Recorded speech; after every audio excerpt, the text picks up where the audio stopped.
The following podcast is run by a couple of former wheel turners and one pit guy. It's meant for entertainment, not so much information, but sometimes there's some good information. The opinions expressed are just, these are the morons on the show. Not necessarily right, not necessarily wrong, not the views of any of the sponsors or anything like that.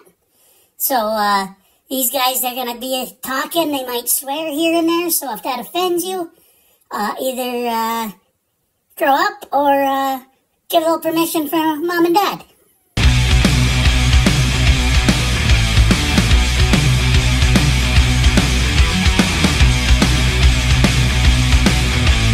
All right, race fans, back at you. We're actually ahead of schedule this week. We're doing the show. It's Monday night, no racing tonight. So we figured perfect night to get the show done, get it out to you earlier because it's a big week for racing this week. Guys, episode number 227 brought to you by Impact Health Sharing. So as always, if you're self-employed, if you're paying for your own health insurance, if you have a family and you're paying too much, or if maybe you don't get it through work, maybe you have some employees, if you're paying too much for health insurance for you, your employees, your family, maybe you're sick of going to a specific doctor and you want to go to a different doctor, but they're not in network, hey, hit me up. Number's 218-969-1380.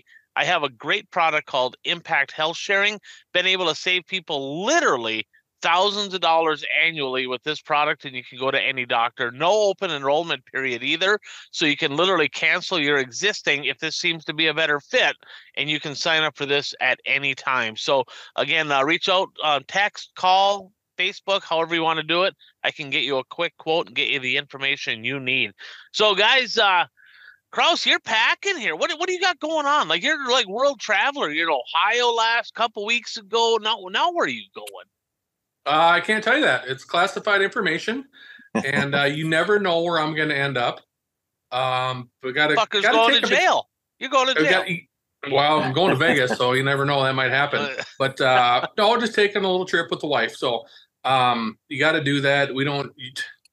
My schedule's crazy, you know that, Ryan. I mean, I'm hockey and strictly into racing, and then I'm doing both for a while, and then doing that. So you got to take a little vacation. It's a good week to do it. We're just going to go have some fun and hang out.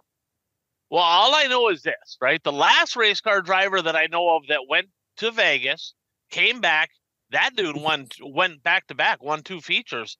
So maybe that's the key. Maybe you're going to kind of get reinvigorated there, come back, maybe find a little speed with the 29 Star. I'm just saying, one can hope. So any racing this weekend, I know you watched some online, but I think Viking, you guys were off this week because they had the King of Dirt, so you guys worked together with I-94 to make sure they could have their 2-day special. Did you go to any races or just kind of watch online? Nope, I just watched online. Went golfing on Saturday with my buddies, and pretty much just hung around. Watched a lot of racing with the big $100,000 deal. I watched that pretty intensely. So got some golfing in and some relaxing. Yeah, I got to golf on Sunday as well, so I feel you there. Bert, out of the 3 of us, I think you're the only guy. You actually got to go spend some time at the big half mile in Shawano. How'd things go over there in Shawano this week? Things went well.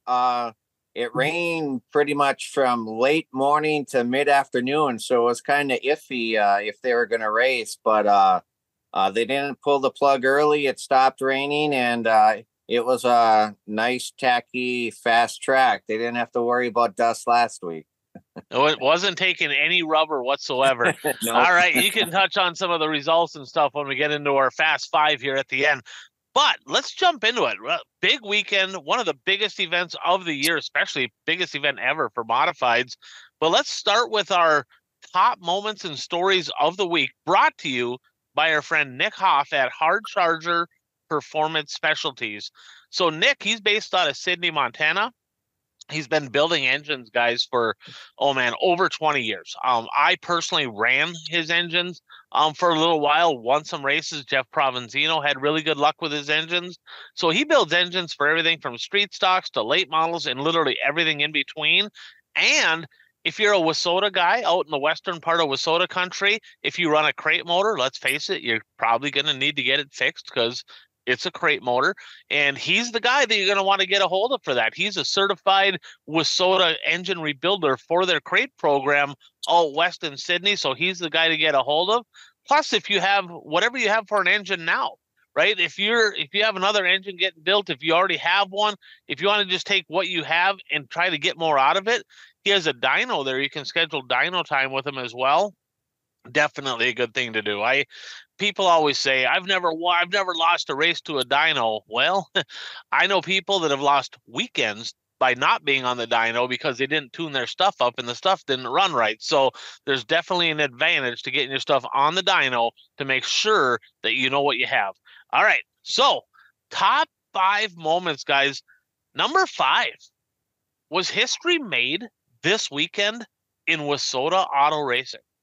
So this weekend, as far as I know, somebody can correct me if I'm wrong, night number 1 of the King of Dirt, I-94 Speedway over in Fergus Falls, Street Stock A-Main winner, Kyle Dykhoff. Midwest Mod, A-Main winner, Haley Dykhoff, her second straight, by the way. Guys, is this the first time ever that you've ever heard of a husband and wife both winning features in the same night?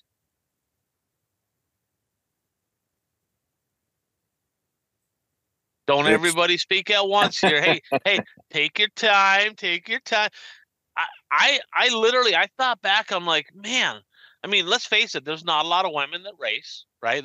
Just in general. So there's not a lot of women that win features. And I got to thinking about it. It's like husband and wife racing on the same night. This might be the only time that I can think of, that I know of, that a husband and wife have won features on the same night, let alone won features. So if anybody has any examples, punch the buttons, let us know. Is there any other husband-wife combinations out there that have feature wins? I don't think so. Can you think of any? I can't think of any, but you guys would have a better idea in Wissota land. There's nobody on the eastern side. Maybe Jason Tennis, Jeff Krause. They were kind of dating for a while. I don't think you were married though. I got to be honest. So that's kind of a cool moment right there, and I didn't see anything on Facebook. I haven't seen anything, but if you think about it, this is kind of one of those moments where that's a big night for the Dykhoff family.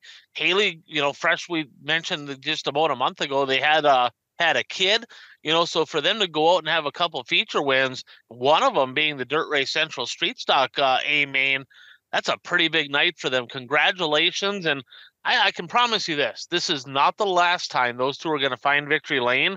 But as far as I know, it's the first time that a husband-wife combination has won A-Mains on the same night. So congratulations to them. All right, guys. Number 4. Worst to first for Wissota's heel in the Wissota Superstock division. Right now, today, is there more of a bad boy out there in the Superstocks than Kurt Myers? I mean, we talked about him last week. Like, this guy just drama. You fuck with the bull, you're gonna get the horn. He don't mess around. He's that guy. Well, Cedar Lake Speedway, 23 Superstocks in attendance this last Saturday night. Little racing deal in the heat race. He found himself turned the wrong way, DNF'd. So he started 23rd in the A-Main, and lo and behold, that 33 car stormed all the way to the front from dead last on the field and parked it in victory lane. I'm telling you what, Superstock Series starting out here this weekend, rained out, of course, in Ashland. Guys, could he be the favorite to go on and win all 4 nights this weekend? Maybe take home that series, maybe compete with Dexton Cook and Trevor Nelson for a national championship. Of course, we can't forget Zaraski, but I don't think he's running the Super very much. But Kurt Myers, what an impressive run. Yeah, he must have watched the show last week, Ryan, and went to the smoke shop and stacked up on smokes and put the beat down on him. I still got a sour taste in my mouth a few years ago when he beat me at the 100, Ryan. You know darn well we had that 29 faster than his, and until I blew that piston with 4 to go, it was going to be me. It's Ryan. affordable by Aho in Victory Lane, and you would have got your airtime for once. But no, Kurt's been around the block. He's a good driver. He knows Superstock. He knows Superstocks. I mean, you want to throw?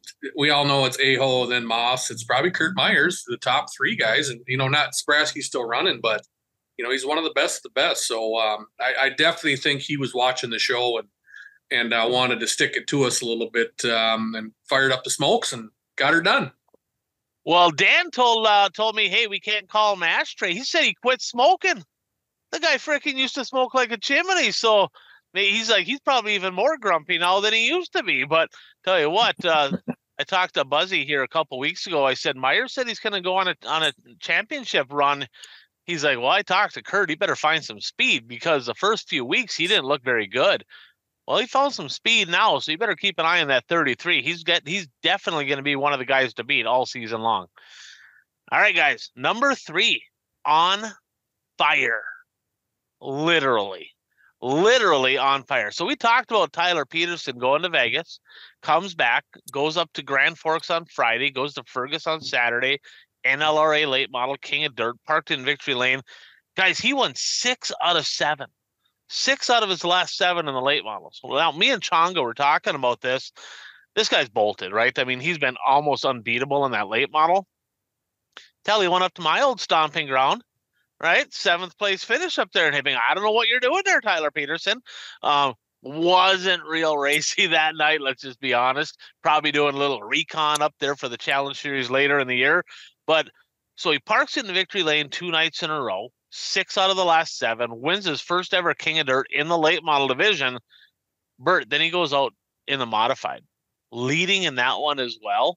Something broke. I think the car shut off, clips a wall in 3 and 4, rides a wall, ends up upside down in a ball of flames. Thankfully, okay. Eishen's kind of had to have evasive movement there, and I think he got together, I think with Stearns, and they tore some stuff up, which wasn't good, but I don't know, man. Tyler Peterson absolutely on a roll. Challenge Series coming up this weekend. Is he the favorite to win all 4 nights this weekend in the late models? What do you think? You have to wait for my picks, but yes, I would say he is.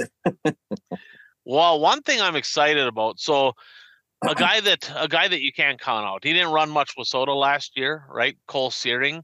He actually leading the Challenge Series points. He had a great weekend number 1. And then he missed the opening night of the Tri-State Series. I'm like, well, clearly he's not running that. Cole Searing, of course, from Huron, South Dakota. They run in Huron on Thursday, Aberdeen Friday, Huron again on Saturday. Pretty good paying shows for the Tri-State right on his home turf. He's going to skip that, and he's going to chase after the Challenge Series. So as fans, us 3 are fans, pretty exciting. We get to see, in my opinion, the 2 top late model drivers in WISSOTA go head-to-head in the Challenge Series. Cole Searing, Tyler Peterson. Definitely going to want to keep an eye on that. Kraus, your thoughts on any of the racing action? I know you watched the features there with Peterson. What's your thoughts on this guy? I mean, is he about unstoppable right now, or is there somebody like Searing, Dorr that can maybe be a thorn in his side? Well, I got to give another shout out at Ryan. I think he watched our show again last week. We're going to take credit. I had him on the not hot list in the modified, and he was well on his way to victory. So, you know what I mean? Well, he was really hot, literally on fire. You don't get much hotter than on fire. Bert, you watch the show, you win the next week. Unless you're me, then you're on the show, then you DNF the next week. So maybe I should start watching the show instead of being on the show, Bert. Maybe we could get some wins. But I tell you, that late model right now, Ryan, is that thing is absolutely bolted. And like I said, he was super pumped to have a good run in his mod too.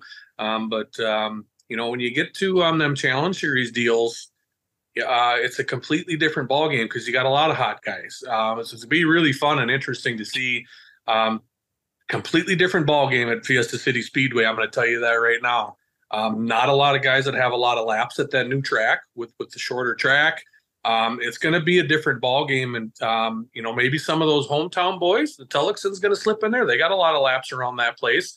Matt Gilbertson's been fast there, so you got a lot of variables going into this weekend, especially at Fiesta City. Because they got the doubleheader there, so it's going to be interesting to see. I know that a couple of them ran down there last year a little bit, but it's going to be interesting to see how that pans out. Yeah, the last thing I'll say on that is I know Tyler mentioned, a couple times, modified hasn't been very good. His focus right now is a fat tire car. Dude, all right, I get it, right? If you don't want to run the mod, just don't run it. You don't need to destroy it to have an excuse. Just park it. Don't park it upside down. That gets a little bit more expensive than what you might like. All right, number 2. I'm gonna switch on over to here. Number 2, the Thriller Cade Dillard. Biggest modified show in history, guys. Biggest crowd ever at the Mississippi Thunder Speedway. Biggest modified paying race in the history of dirt modifieds. Unbelievable how fast he was. Guys, he started out incredibly good at the beginning of the year down in Vado. And then he kind of focused on late models. It's like, well, some of these guys are kind of rolling right now. He comes in and he put it to him all weekend long. And he did it with a broken car. I think his left rear must have broke a shock or a mount, and his birdcage went over center. So the left rear, good thing there wasn't a droop rule in the modifieds, because he would not have passed, right? Because he was definitely hiked up. But what stuck out to you from the weekend? I guess, we got one thing we're going to touch on here at number 1. We'll save that for just a second. But as far as Cade Dillard, what stuck out to you guys here this weekend? I got a couple thoughts, but I'm going to let you guys go first. Specifically about Dillard or any of it, any of the above from the whole weekend. We can touch right now.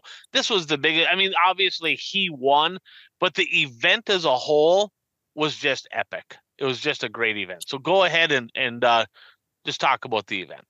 Yeah, I mean, I agree. It was a great event. It was good racing. There's 2 wide, 3 wide racing. So hats off to Mississippi Thunder Speedway and XR for putting that on. And do have to say Bench of the Cross did win a heat race. So we had one IMCA guy, although Ryan, you said that he didn't have an IMCA motor in his car. No, I messaged Benji. He had a USRA motor in there. That would explain the speed. That would explain the speed right there. So bad beat for Bert. We'll get to that in a little bit. Bad beat for Bert. So all right, Kraus. But no, coach. Overall, go ahead. Great event. No, I just say overall it was a great event. Coach, what else stuck out to you from that event this weekend? I mean, anything that you want to shout out, anything that stuck out? There's a few things that I got in mind, but have at her.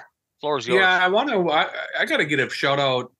I don't know if it's a shout out, but the lack of WISSOTA guys that were fast down there is sticking out to me right now. And we'll talk about who we're going to talk about next. But listen, the WISSOTA cars, you can compete down there. You can. Okay, if Miss Swan can go down there and compete, the rest of you guys compete. Some of you guys packed up and went home. You know what I mean? It's like what? And I know your buddy Don Ishins went on a little bit of a rant on Facebook, and but that was one thing I was really excited, and maybe that's why I'm not like completely like wowed by the event. I mean, I thought it was a good event. It was no Eldora when I just about jumped through the roof when Huddy and those guys were going at it. You know what I mean? So, and I actually talked to 2 people that were at the show, and they kind of said the same thing. So yeah, great event, a lot of people, but they weren't really wowed by it. I think one thing is, I know we're going to talk about that later. They got to get rid of the 100 laps, Ryan. That race does not need to be 100 laps. 50 laps is plenty.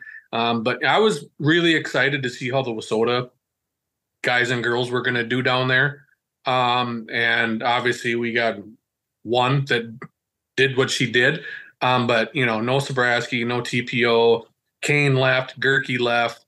Gertis, he was in the B. He got in that wreck. Zach Johnson at least raced and tried coming through. Caden Blazer was fast, but had gotten in some trouble too. So I was a little bit disappointed about, the lack of WISSOTA guys down there. And I think they can compete with those guys. I've seen WISSOTA cars beat USMTS cars on a nightly show. So I think that would have been nice to see. But yeah, overall, I thought it was a big event. Crowd was good. I think there's some things they need to tune up, and they will. I thought the track was great. It's fast. That's what we want. We don't want slow asphalt racing. We didn't get that, so that was good. So, but my main take was I wanted to see some more WISSOTA guys in that show, and give us people in this WISSOTA country something to watch. Yeah, and the fact of the matter is, so we can just skip ahead to that. We have some fan feedback, but Derek actually, that's a question he brought up, right? Was 100 laps too many? Not, in my opinion, not a lot to really nitpick on. Overall, a great event, but that might be the one, right? Did they need 100 laps? I mean, Kraus, you mentioned no. Bert, your thoughts? I don't think they needed 100 laps. I mean, it seemed like in the last, well, especially the last 25 or so, drivers were just pulling off the track, because they were getting lapped. And actually, I think that Benji gained a bunch of spots because even though he was like 3 laps down, he continued to stay out there. So he kept gaining spots because he stayed out there. But yeah, I mean, the last portion of the race was a lot of cars just pulling off the track. And I want to expand on something that Coach said too. It was a great event, but it didn't wow you. And Barry Brown had posted a picture of the crowd and stuff on Facebook and said crown jewel event. And we've had this discussion before. You can't have a crown jewel just because you throw a bunch of money at something. And, a crown jewel has to have some tradition behind it, to me. Go ahead, Kraus. One other thing I forgot to mention, and I don't know if you, Ryan, I don't know if you heard any of this, but supposedly during the fuel stop, they were underneath RTJ's car doing something. I don't know what it was, but you were only allowed a right rear tire and fuel, correct? Mm-hmm. And the people in the stands, I guess, were going nuts. They were booing. They were yelling. They were going, "What's going on with RTJ? This is favoritism. What's going on?" Supposedly they had his car in the air. There was multiple people underneath his car doing something underneath his rear end. So I didn't hear nothing about that till like I said, I talked to somebody who was at the show today too. So that was something else that kind of stuck out too. Ryan, I don't know if you heard anything. You probably didn't, but that was interesting to hear that they're under there. And of course, when it's RTJ, they're going to think favoritism or whatever. Pierce was actually in the pits. He changed both rear tires, but he was the last guy on the lead lap. It was a no-brainer for him to come in. So that was one other thing I heard about RTJ during the fuel stop. Yeah, and quite honestly, my opinion is this: if you need to have a fuel stop in a dirt race, the race is too long. That's just my thoughts. I don't believe in this whole, like, we're going to take a intermission in the middle of a feature, right? And that's one thing with the WISSOTA cars. Most of them run 22-gallon cells, and most of them are on methanol. The way that race is right now, they couldn't. There's no way they would run out of fuel. And Kennedy Swan, and that actually one thing that screwed her up is, from what I understand, is they put a different carb on to kind of conserve fuel for the feature. And if that's the case, I think that bit her because the car had no power, didn't turn. I mean, it was just a bad deal. But a few things that stuck out to me over the week. It was Wednesday, Thursday, Friday, Saturday, right? Long week. But overall, I talked to people that were there. They said they thoroughly enjoyed it. Time trial started at 10 p.m. They're totally the opposite, right? They're kind of in a rural area. They're not in middle of town like, say, Viking Speedway, Hibbing Raceway. They're out in the country. So, Kraus, in your lifetime, could you imagine the Viking Speedway starting time trials at 10 p.m., right? And it worked out, because the track, they had practiced beforehand. The track had moisture. It was fine, but that was interesting. And then we'll look at Thursday. So in case you live underneath a rock, right? In case you missed it, a couple things that happened. So the heat winners, Derek Ramirez, 20RT, Ricky Thornton Jr., Chase Youngins, Tim Ward, Cade Dillard from 8th, and Bert's own Benji Lacrosse, right? A-Main, Cade Dillard, Brandon Davis, Joe Chisholm +8. That was your top 3. Will Krupp had a good run. Rodney Sanders, from what I understand, did he change engines after the heat race? I believe he did, right? From what I don't know if that's true. I think I heard that correctly, that I know he smoked like crazy at the end of his heat. And it sounds like he either fixed, but somebody said he changed his engine. And I had people texting me, well, if he changed his engine, he should have to go to the back. I don't know. An engine's just a part on a car, right? So I don't have a problem with a guy changing an engine, getting a spot back. Do you? No, I mean, what were the rules? Was that even laid out? Can you change cars? A lot of those guys got 2 cars. Where World Outlaws it's laid out, Lucas it's laid out, WISSOTA it's laid out. What's the rules? I don't think maybe they didn't even have a rule set in place. So if they didn't have one, do whatever he wants. Absolutely. Plus, it makes it exciting. That's a hell of a story. He still went on. He finished the race. What did he end up? He ended up getting 9th. He kind of faded at the end. Night number 2, John Daly, Lance Murray, Bobby Pierce, +6 in the heat. Ethan Dotson, Jake Tim, and Kennedy Swan, your heat winners. Ethan Dotson, the lone guy. I tell you what, Tyler Nicely won, right? He won the prelim on night number 2, but Ethan Dotson was extremely fast, delaminated a right rear tire. Then in the A main on Saturday, he was charging to the front, inside the top 3, spit out a drive shaft. If there's a hard luck award for the weekend, it's got to go to Dotson. I mean, he had a legit shot to win that deal and had just terrible luck. And then, of course, the feature, Cade Dillard flat out dominating that thing. Jim Chisholm gets 2nd. And it took him forever to get by Jake Tim. Do you guys think that if he clears Jake Tim early, throws a slider, and just gets in front of him, does he have anything for Cade Dillard? Could he have tracked down Cade Dillard? I don't think so. Dillard was just so strong the entire weekend. It would have been very tough to get by him. And Dillard would have fought him tooth and nail and not let him get by.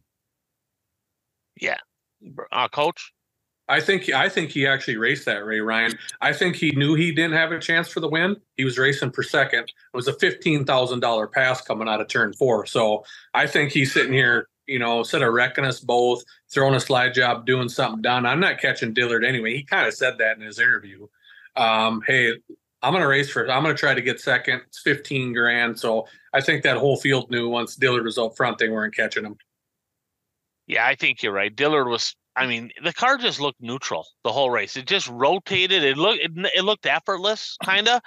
I think the coolest thing, so they rescheduled this event, right, for 2025. They got another event, 125,000 to win, 25,000 to win in the B mods. Bert, I don't know if you saw this, but the IMCA modifieds are slated to run with the B mod portion. That's interesting. Obviously the 604 crate motors are not going to keep up with the USRA and UMP guys. It just ain't going to happen. But your guys' thoughts on the IMCA mods running with the B mods for 25 large? Well, you guys are better prepared to answer this than I am, because I don't know all the differences between the two classes. Bert, it's embarrassing is what it is. It's 100%. I don't care what the rules are. I don't care. You're talking an A modified and a B modified. We're not going to go play. We're not going to go up to Hibben, Chisholm, or wherever you played high school, and we're not going to have the varsity play the JV, are we? No, you're not going to do it. So it's embarrassing. I think it's a joke. I think it's a mockery. That's just my personal opinion on it. Like if I'm IMCA, I'm mad right now. So you're making a mockery out of our IMCA mods right now, and that's basically their one of their top classes. So that's a bad deal. Ryan, I know you were going at it with somebody on Facebook today. I don't know if it was it Brandon Davis or who were you going at? You were going at it with somebody on Facebook that said they could compete there. So whatever. Brandon Dolman. He's like, if it slicks off, they can compete with the. It's like, I don't think they're gonna. They do a too good of a job on that place to let it slick off to that point. So, yeah, I gotta agree, Coach. The IMCA mods running with the B mods just seems, and we looked at it, right. So we looking at lap times from some of these races. I think it might have been down in Vado for maybe, or where it was down at the Ernie Mincy, the Shaw's show that he runs down at Casa Grande. They had IMCA Sport mods and like the B mods. Their lap times were essentially the same. The IMCA mods are significantly faster than a B mod. I don't know. I guess it is what it is, but interesting to me. The coolest thing of that event, though, in my mind, is kind of the nostalgia back to, and maybe it's because I'm a mama's boy. I definitely am a mama's boy. I mean, everybody knows that, but back in the day when NASCAR used to be kind of cool, the Daytona 500 coming down to the end, and all of a sudden the camera's focusing on the wife or the mom, and they're showing that in the final couple laps. Boy, I tell you what, XR hit it on the head with that one, showing Cade Dillard's mom standing there with about 4 or 5 to go, and just seeing that emotion of her watching her son get the biggest win of his dirt racing career. That was pretty cool. I don't know. What do you guys think of that deal? No, I agree that was really cool. I mean, there's more to racing than just cars going around the track. I mean, there's the behind the scenes, and it's great when they're able to capture that. See what kind of trailer he held in on there, Coach? Did. He had the open trailer there. He had his late models there, though. I'm sure he's traveling. But back in the day, Ryan, you know my mom. You know my mom, Ryan. Do you know how many times she's been in the pits? 0? One time. She Really? She came down a few years ago because she'd never been in the pits. She didn't even go in with my dad. It's just kind of the way it was back then. You know, they didn't go in the pits. They either went in the stands or they couldn't even text back in the day, back when we started racing. Bert, you had to refresh the 2020 racing page 30 times to know what the results were. Half those times to get up there. But yeah, it was a cool moment, cool story. You know, good for Cade. I think he was the favorite coming in, and he was pretty rattled. I think when he did the interview and he was broke, he's like, "Oh no, here we go again. I'm the guy to beat, and I'm going to lose $100,000." But cool story, and hopefully his kids get a swimming pool too. Right. Yeah, that was kind of a cool deal. Yeah, raw emotion. Great seeing that emotion in Victory Lane. And then let's just face it, this is a WISSOTA show. At the end of the day, I'm sorry, Bert, but this is mostly a WISSOTA show. It just is what it is. So the number one moment of the week, right? Coach said it best. He's like, "Man, I wish there would have been more guys in the WISSOTA in the feature." Well, there was none. There was 0, right? WISSOTA had to send a woman to do a so-called man's job, and Kennedy Swan, the class of the field for the WISSOTA Modifieds, unbelievable. What a story. I mean, and the pop she got from the crowd. I mean, so as a WISSOTA person, we did have something to watch. I mean, 6th to first, she qualified well, 6th to first in her heat race, and she put on some moves. And then in the feature, she ends up getting 5th in the feature, 5th in the feature in the prelim. Dude, did you see her drive by Bobby Pierce? Like, I'll just be completely honest with you, right? Bobby Pierce supposed to be the best guy in the country. Well, I'm just going to go ahead and say that she drove right by him. So, I mean, he can't be that good. I don't know what to say, right? So she goes out there and she was ecstatic. I mean, 17-year-old gal from Chippewa Falls, Wisconsin, and just pumped. I mean, literally in her mind thinking, okay, yeah, I got a good car, but I mean, you're looking at the roster of drivers, and her expectation was not of, I'm going to win a heat and finish in the top 5 in a prelim. That was not her expectation. I think she well exceeded that. And then, boy, what a raw deal in the feature. And if somebody knows all the details, go ahead, post it. But from what I understand, what was told to me is they changed carburetors because they knew that they were going to have a hard time making 50 laps on methanol without running out of fuel. So they put a different carburetor on there, supposedly to try to conserve fuel. I looked at it on literally in the first corner. She hit the gas, the car didn't turn. I'm like, uh-oh, she's in trouble. I mean, it took the power. It looked like it took the power away. The track was sticky, had a little chop to it. She struggled through the holes, and she ended up questionably getting lapped in the first stage. I was watching that close, Crows. I think she got hosed. I think she was on the lead lap. What do you think? I think she was. I had my race pass. I had the monitor going because I was watching lap times, and I had it up the whole time. And at the fuel stop, she had 50. And I know Benji the Cross is 2 laps down, and there was someone else. There was 1 lap down, and then Benji was 2.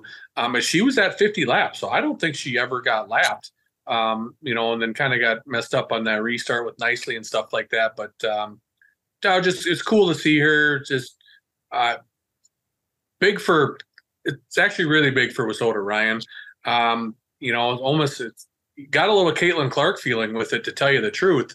And just how well spoken she is for 17-year-old, and went and played softball that week, was mad that she lost whatever they do over there in Wisconsin, if they call them sections or regions or whatever. Who knows what they do in Wisconsin?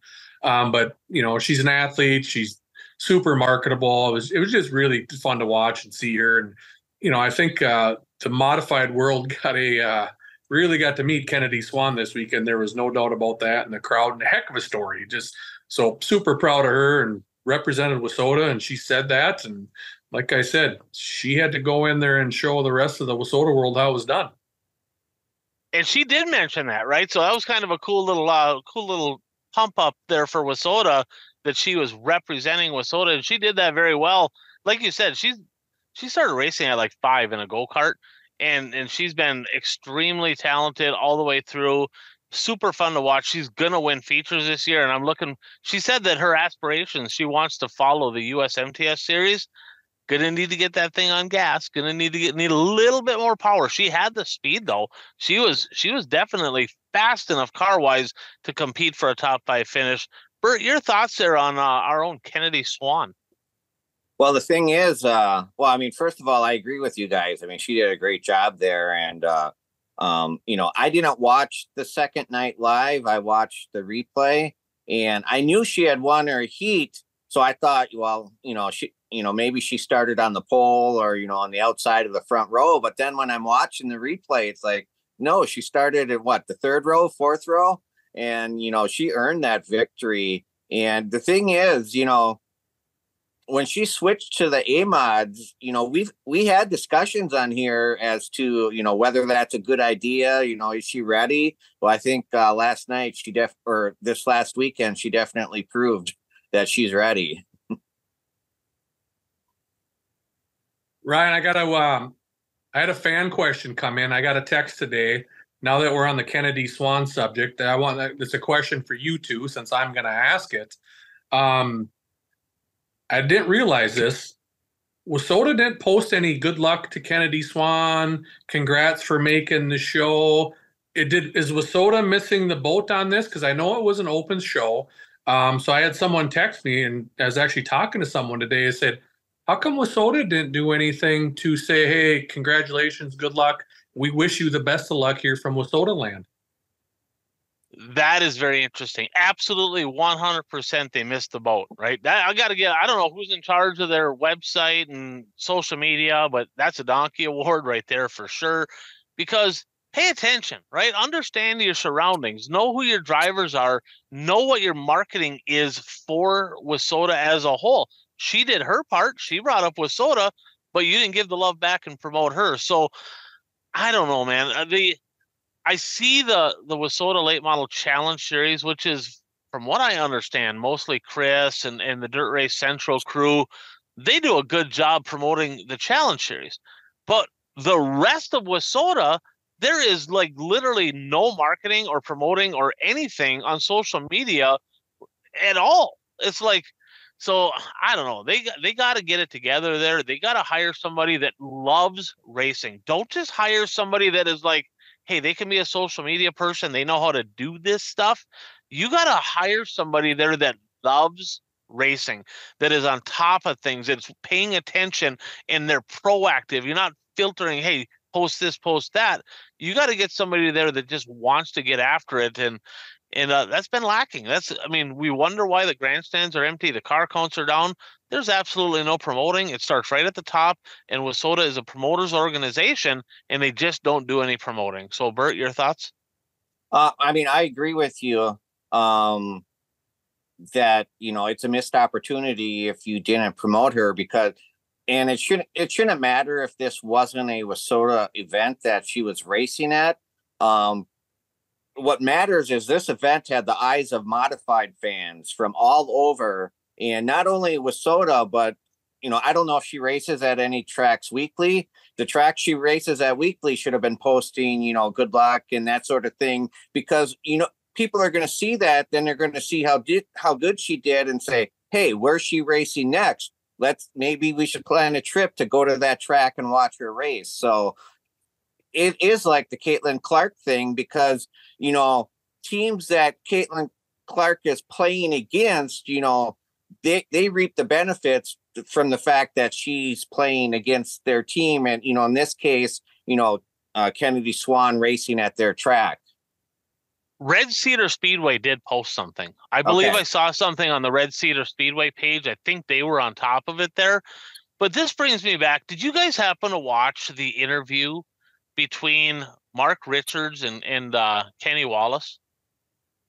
Guys, if No. you have not seen that, okay, jump onto YouTube when you get a chance. Go to the Kenny Wallace page on YouTube. It's a couple weeks back, and it's about an hour and 20 long. It's a little bit long, kind of like the One to Go show.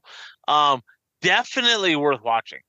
And Mark Richards, one thing he said in there is streaming as a whole, right, has absolutely killed the local hero, right? It's great for national scene, right? Everybody knows all the national drivers, right? They'll be sitting at the Viking Speedway in the grandstands on their phone watching a Lucas race. That's just the way it is. Well, you want a chance for a local hero, there's your chance. Kennedy Swan. I mean, what a story. 17-year-old girl from Chippewa Falls, Wisconsin. She won a bunch of races in a B-Mod, only WISSOTA driver to make the A-Main at the big deal. There's an opportunity to highly promote one of your drivers and create that following. She has a big following, but it could be so much bigger with just a little bit more effort. So, Kraus, whoever sent that question, great question from them. So, speaking of that, let's just jump into a little bit more fan feedback. And before we do, Kraus, editor of our show, one of our proud sponsors, give them a little love. Yes, elevate-visual.com video productions. Make sure if you need any drone work done, any video work done, hey, you need Brandon to help you out getting your feed going with the racing world. He does Viking Speedway. He does the WISSOTA 100. He does the Boone Super Nationals production. He does all that. So he's a racing guy, and realtors, anything like that. He does drone work, video production. So you hop on Facebook or go to elevate-visual.com. Awesome. Thanks a lot, Brandon. So I'm going to leave that one for last. I got a couple here. We touched on Derek's about the 100 laps. I think we all agree 50 would have been plenty. 100 doesn't necessarily make it better. With that said, tip of the cap, right, to the Mississippi Thunder Speedway, the fact that it didn't rubber. A lot of 100-lap races locked down. It wasn't even close to rubbering, so that was good. So Richard had one here. Let's jump into NASCAR. We could have touched on this last week, but Kyle Larson, of course, he's a dirt guy, right? So he's a dirt guy. He's just a racer in general. So we know that he ran the Indy 500, and then he ended up missing the Coca-Cola 600 and got there in time. They had a rain delay. He probably could have got in. They end up calling it, right? Probably could have got the race back going with a little bit of effort. Probably could have done that. NASCAR heavily promoted the fact that he was doing the double. Should they give him a waiver? So those of you that maybe aren't following NASCAR, the rule in NASCAR is you have to start every race. You have to participate in not start. You have to participate in. I don't know if. Is it start? I think it's participate, ain't it? What I found says participate, but every story I have read after the race says that they have to start. So it must be start. Okay, it could be. I mean, yeah, who knows? I thought it was participate, could be start. Needless to say, Kyle Larson didn't do either one in the Coca-Cola 600. Now, he does have, I think, 3 wins. I think he's third in points right now. Even after missing a race, he's still third in points. But as it sits right now, he's not eligible. He won't be in the chase at the end of the year. He's in my opinion, the top star in NASCAR. He's the top guy. Should he get a waiver to be able to participate in the chase for NASCAR and race for a championship? Your guys' thoughts? In my opinion, I think he should get a waiver, and I have 2 reasons why I say that. Number one is because he's going to finish in the top 12 or whatever, that you need to finish in the points to qualify for the chase. But what convinced me that he should get a waiver is the fact that one year NASCAR gave, I believe it was Elliott Sadler, a waiver, and NASCAR suspended him for a race. So they gave him a waiver after they punished him, but it really wasn't a punishment because they gave him a waiver. Yeah, if you get, I mean, I understand Chase Elliott getting a waiver, right? You know, or potential for a waiver when he broke his leg. But if you're giving somebody a waiver after they've been suspended and that's why they missed the race, I mean, you almost have to. Coach, what's your thoughts here? Well, Bert, you did bring up that. This is the Kyle Busch rule. Okay, Kyle Busch won the championship and missed. How many? Remember, he broke his foot. Oh, right. This is that. So NASCAR did this to themselves. They 100% did this to themselves. You know, just because Kyle Busch won the championship, everybody complained, and they had the rules back in. All you got to do is make the chase. You know, just need to be in the top 16. Don't matter what place in points. I don't care if you miss 2, you miss 3. You want to go on vacation and miss a week, whatever. You know what I mean? It's not your fault he's the fastest guy out there. So this is the Kyle Busch rule, and this is NASCAR bringing it on themselves, and it should never be that. You're going to let a guy win a championship when he missed 4 races with a busted ankle, and now all of a sudden you're not going to let Kyle Larson in because he was promoting NASCAR and all eyes were on the Indy 500 because he was promoting your sport. He was there. He was a NASCAR driver there.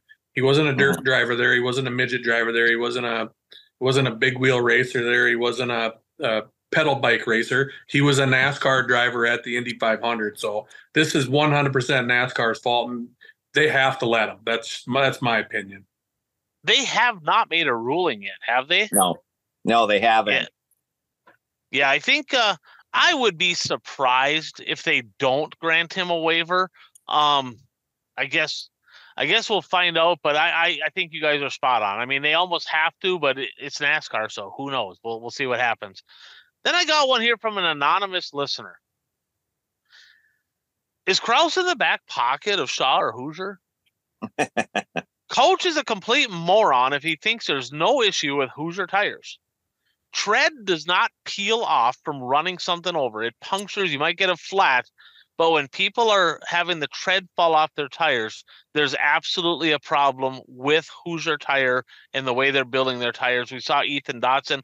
I think he was the only guy I know of that had an issue at the big deal. But Coach, kind of shots fired. You kind of got under somebody's skin there. I had a couple of them, by the way, but I just kind of took the one that I thought was a little bit better. I don't know. I mean, is everybody delaminating tires? Is there a lot of them? No. But I think I do got to agree with the fact that you run something over, you're not going to peel all the tread off. You could definitely tear a chunk out of it, but some of them we've seen literally the tread completely come off. I think them ones are delaminating, and I get it. It happens. I haven't seen it personally happen in the American racers, but I have seen it happen in all across the board in the Hoosier modified tire, IMCA, UMP, and Wasota tires in the Hoosiers. So, well, you want to take that back? Do you think there's an issue potentially with these tires or not? No, there's not. It's just another keyboard warrior, thinks he knows what he's doing, hasn't driven a race car in his whole life. He's probably in our Pick'em group, so he's never driven a race car. But listen, we're going into the corner at Viking Speedway at 100 miles an hour. I've had no tires delaminated at Viking Speedway over the past how many years, okay? We're not putzing around the tires going 6 miles an hour, okay? We did have some in Fergus last year. That came back to siping too deep. I talked with Brady Gertis and I talked with Zach Johnson. I remember Zach Johnson delaminated one in Lisbon, and both Brady did that night, but they came back, they siped too deep. That's what came back on that. So are you and everybody acts like they get on Facebook when one tire delaminates, they act like 3,000 of them delaminated in one weekend. You know what I mean? It's like settled down people, but at the end of the day, what's it come back to, Ryan and Bert? It's all just because of the 9% and what we're paying for them. That's what the issue is. It's nothing to do. And trust me, I've ran over stuff. You go in the corner and hits your fender, you run something over and you put pressure on it and it peels off the bead. It's gonna shred. So, and hey, are they delaminating? Maybe, but like I said, it is what it is. I think there's nothing wrong with the tire. It's just people complaining that we're paying too much for them, and obviously the comment that I'm in bed with somebody that made the 9% issue. Obviously, they don't listen to the show, so they obviously don't know what they're talking about. So You're going to get a tire here and there, yeah, but it's one every couple 5, 6, 8 weeks. So they need to stick to being a keyboard warrior and typing, playing PlayStation or whatever they're doing over there, and instead of maybe they should hop in a car and pay the bill, mount the tires, grew them yourself, sipe them yourself, grind them, wash them, and then do all the work, and then we'll let you know if they're delaminating or debulminating. Debulminating. There you go. All right. So there's your response to that one. In our last one here, this one come from Joe. So guys, he writes here. Let me read this. He goes, "How annoyed are you guys when a new cop comes to town, brand new cop in town, and they got to be the guy, right? They got to be the guy. They're literally giving people parking tickets. They're warning people for jaywalking and harassing people for jaywalking. I get it. It's a law, right? They're literally kind of like pointing at people and pulling them over and warning them for going 32 and a 30 because, oh man, I'm that new guy, right? We've all seen it, right? People, that's kind of a thing with some new cops. I mean, not all of them, but with some.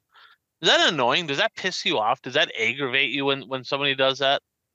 Like if you're going 32 and a 30 and somebody pulls you over, are you like, what the hell are you doing? And like, what? Like, right? I mean, so that, well, welcome to WISSOTA is what he writes. We have exactly that going on right now. We have an absolute issue with them nitpicking and absolutely being over the top with a bunch of nonsensical rules. Okay, let me give you some examples. Well, we talked about the air cleaner deal, right? Literally, there's a rule, and somebody got disqualified for it, that you have to be able to take your hood off without removing your air cleaner. Who gives a shit? Okay? They're like, oh, it's easier to hook up. Well, frickin' rip the air cleaner off and hook it up if the car breaks down. It's not a teching deal because you make them take the air cleaner off. Who gives a shit? It's not a safety deal. It's nothing. So I get it. I get their frustration there. So that's a dumb rule.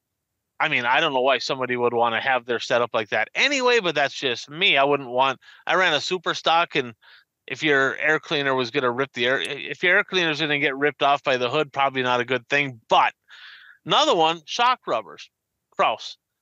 So on the shock indicators right now, the rubber pieces, they have a rule out there, Bert. So if you're looking at a shock, Bert, you got the shaft and you can tell how much the shock's going up and down. There's a rubber indicator that tells you how much travel. Well, they put a rule out there, no more than a ½ inch. Again, who cares? I mean, I get their theory, like we're trying to eliminate bump stops, but they disqualified a street stock guy. Turns out this might not necessarily be on WISSOTA. Rice Lake a couple weeks ago, Sam Fankhauser wins a feature in the street stocks. Gets disqualified for apparently having too thick of a rubber on his right front.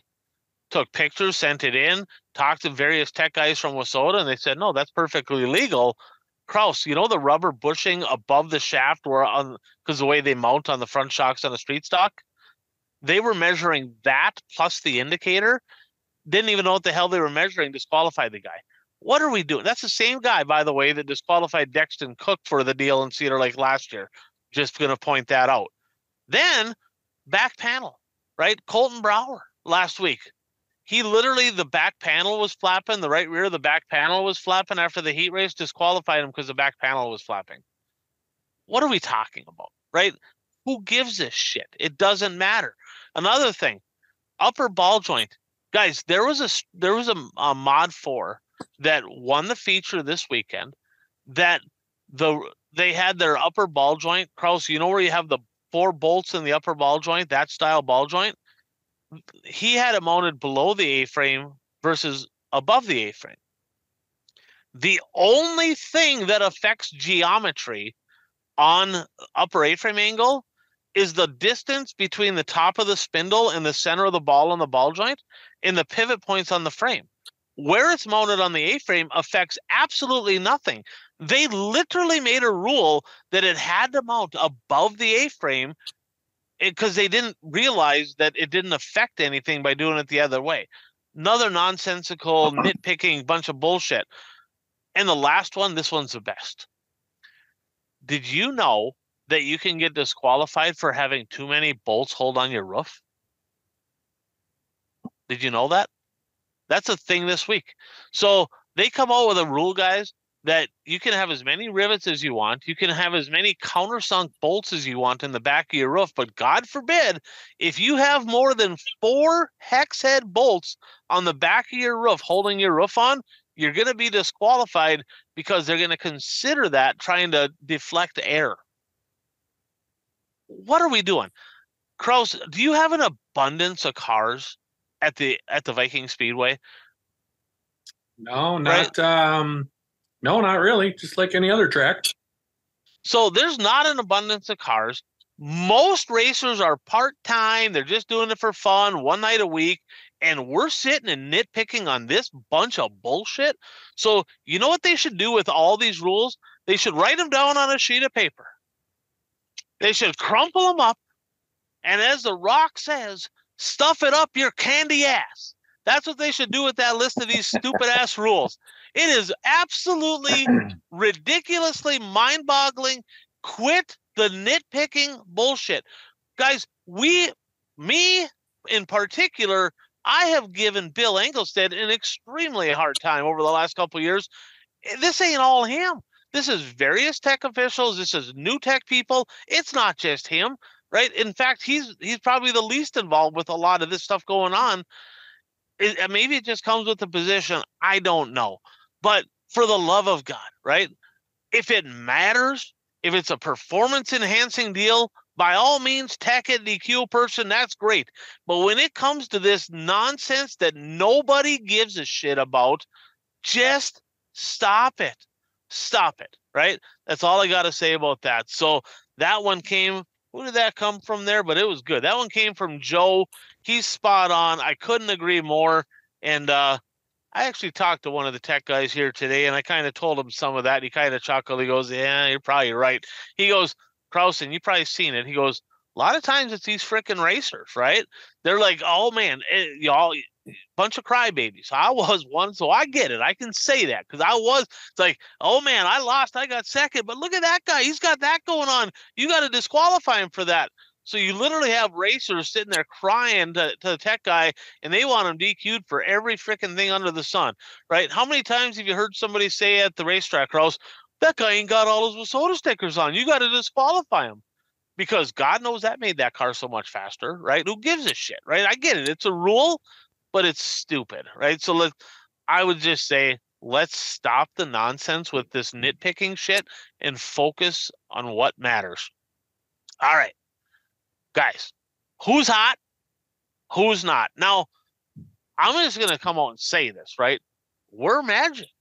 Kraus put TPO on the not hot list. All of a sudden, he found speed in the modified. I put Pat Dorr on the not hot list. Guess who won at Cedar Lake? Pat Dorr. I'm just saying, right? That's just how it rolls. That's how we do it things, right?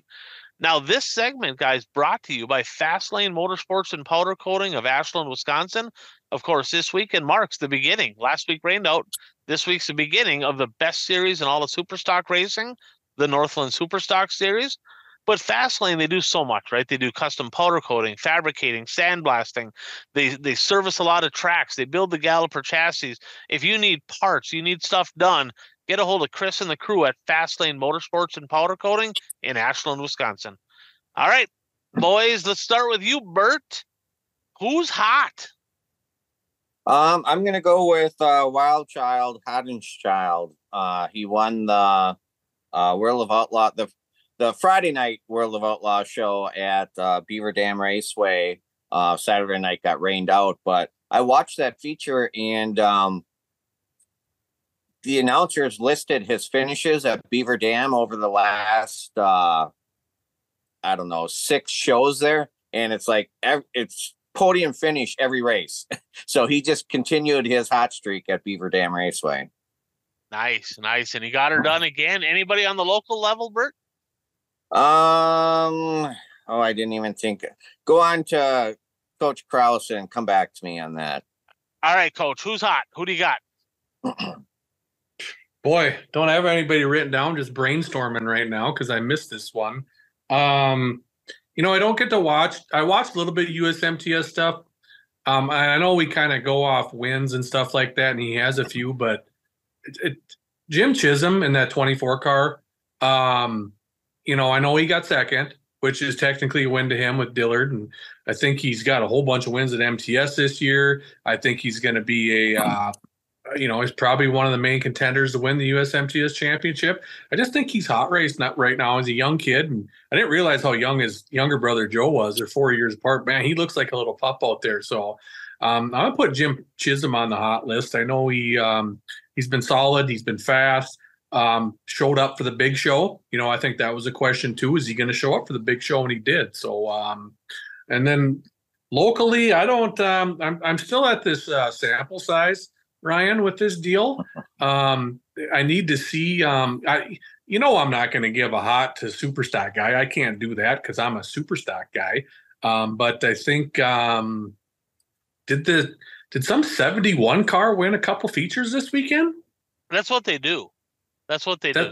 Blue 71s in the super stock class. That's just what they do.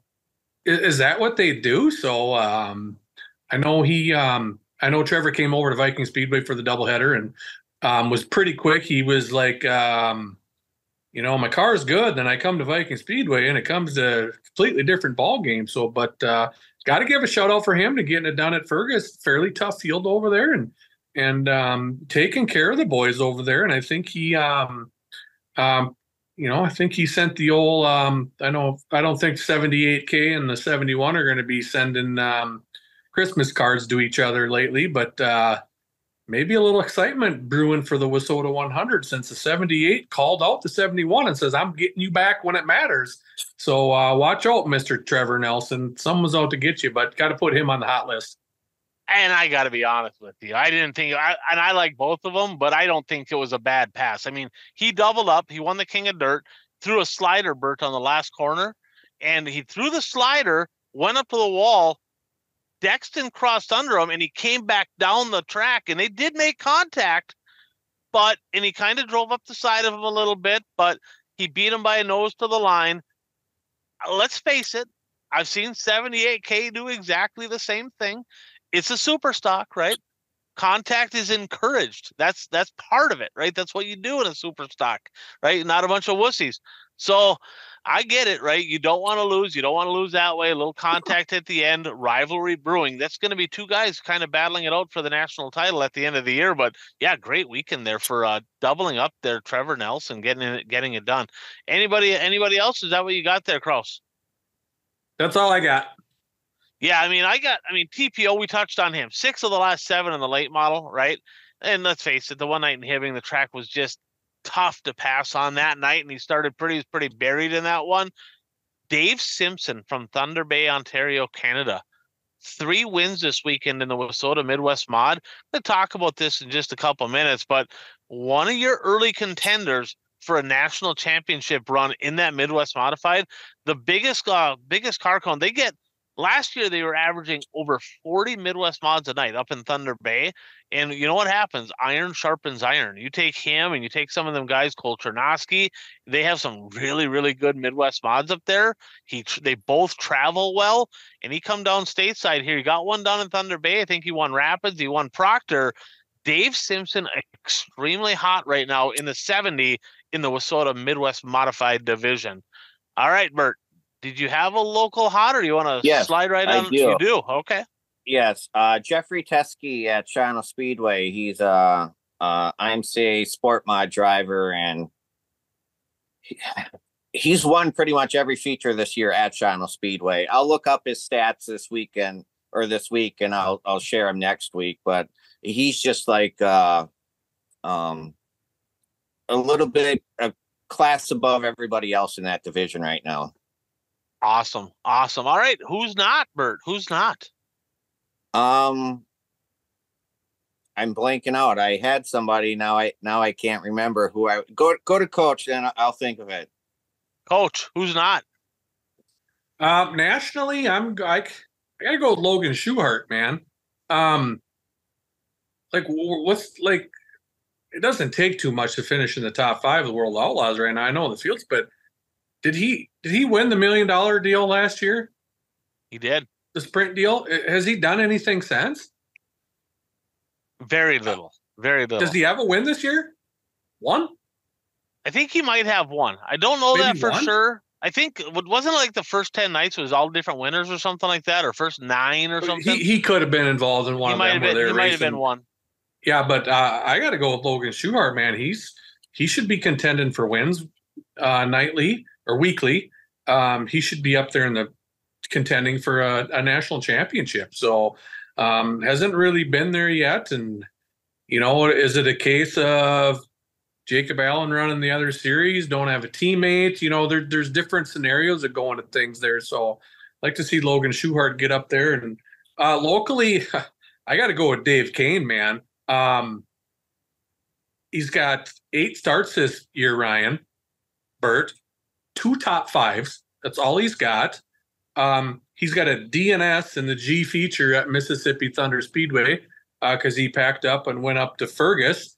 I don't know if he thought his luck was going to be better up there, but he got 11th on Friday and 7th on Saturday.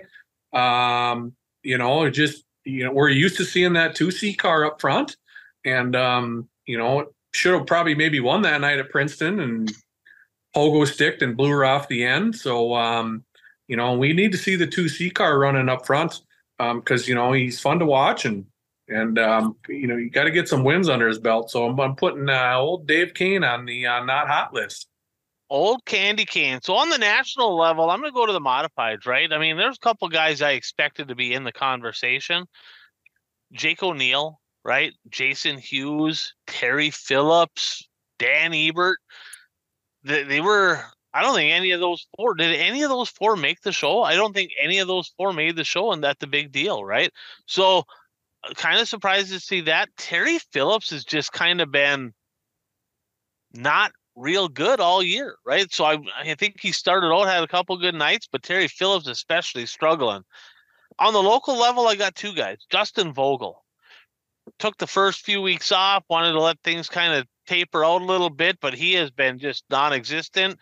Kraus, I know he heard a transmission. Probably should have went, been a little bit more active in trying to get the Birch in there, just saying. But Justin Vogel has been kind of a non-factor thus far, coming off a national title run, and now he's been just not good whatsoever. And then Dave Moss. Bert, did you watch the late model? Did you? Oh, you saw the clip. I think I sent the clip over. I watched the clip, yes. It's bad enough, right? If you have a tire fall off. Just saying. But if you have that happen twice, I don't know, man, right? I don't know. 3 times? You got to be shitting me. How's that even a thing? Leading the feature, had a good hot rod, right? Leading the feature at I-94 at the King of Dirt and the left front tire falls off? Come on, right? And then to add insult to injury, he broke something in the super and just lapse in judgment, turned left across the field and about Talladega wreck there. And then to add insult to injury, Kraus, did you see that street stock roll over night number 1? I did. Holy shit. That thing was violently rolling down the front straightaway. Bert, the whole body fell off. The whole thing. It was gone. I was going to say earlier when you're talking about the bolts in the roof, that car could have used a few more bolts in the roof. It 100% could have. Bert, do you know who installed the body on that car? The same guy who put the tire on the left front of the 2. Okay, same guy. Fasteners save lives. So rough go of it for Moss. I mean, I hate to kick a guy when he's down sometimes. But the fact is, boy, oh boy, he's been struggling. He's got to bounce back, but he, a rough weekend for the 2. And the fact is, I mean, no more tires. Like you, I don't care if you got to pay somebody to freaking check the tires. I don't know what's going on there. That is just absolutely mind boggling to me. But let's talk safety for just a minute. Cause turns out it can be kind of a little bit of a laughing matter, but Bert, the whole body came off this car. Like all of it, gone, gone. And I get it. He rolled hard, but all the body came off. And there was pictures, and I got these today from another guy. Dude, one picture has his arm out the left window, and then his arms are out the roof like he's on a freaking roller coaster. Holy shit, right? So arm restraints are good because it'll kind of keep your arms inside the car.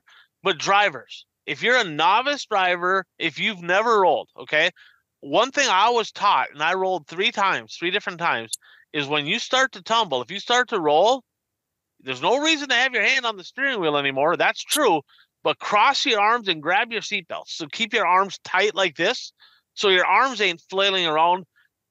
Kraus, how lucky is he that car didn't land and rip his arm right off? I mean, I saw those pictures. I got a little queasy. I'm like, boy, you got lucky. And the body has nothing to do with his arms going all over. I mean, because it would have been above the roll cage anyway, but boy, that could have been bad. That could have been really, really bad. Well, and let's, we talked about window nets and arm restraints at the meetings this year, and no one wants to run arm restraints. What's Lucas Oil and World Outlaws got, Ryan Bird? No window nets, arm restraints. They're mandatory for that 100% reason. And you want to start nitpicking things, Ryan. How a street stock body can come off a car like that is beyond me. It didn't even look like it was that even a steel body? Yeah, I'm assuming it was. I'm guessing it probably was. I mean, I'm guessing. Must have been one of the store performance bodies rough. ones or something. It was a fiberglass rough for sure. Yeah, I mean, it's like, and I get I've rolled, Ryan. I don't know how many times you've rolled. I got 3 in my career. I never rolled my street stock, but I barrel rolled 5, 6, 7 times at Viking coming out of turn 2, and I'm going a hell of a lot faster than I am at Fergus. And I pounded my body out and put it back on the car the next week, Bert. That guy was picking things up. So we talked about that at my board meeting night at Viking Speedway. Something I'm going to talk about at the WISSOTA Tech meeting when we have here at the end of June is, hey, what's going on with these bodies? And then what are we going to do with driver safety? You're doing these halo bars. Don Shaw got trapped in his car, so we're not going to run window nets and late models, which I completely get. But Dave Adams whines and bitches about a super stock that needed one, but mods and supers got to run them, but we don't need arm restraints. Well, here's the number one reason why you need arm restraints, people. So it's something we're going to bring up the tech, and something's got to be done about that. That can't happen.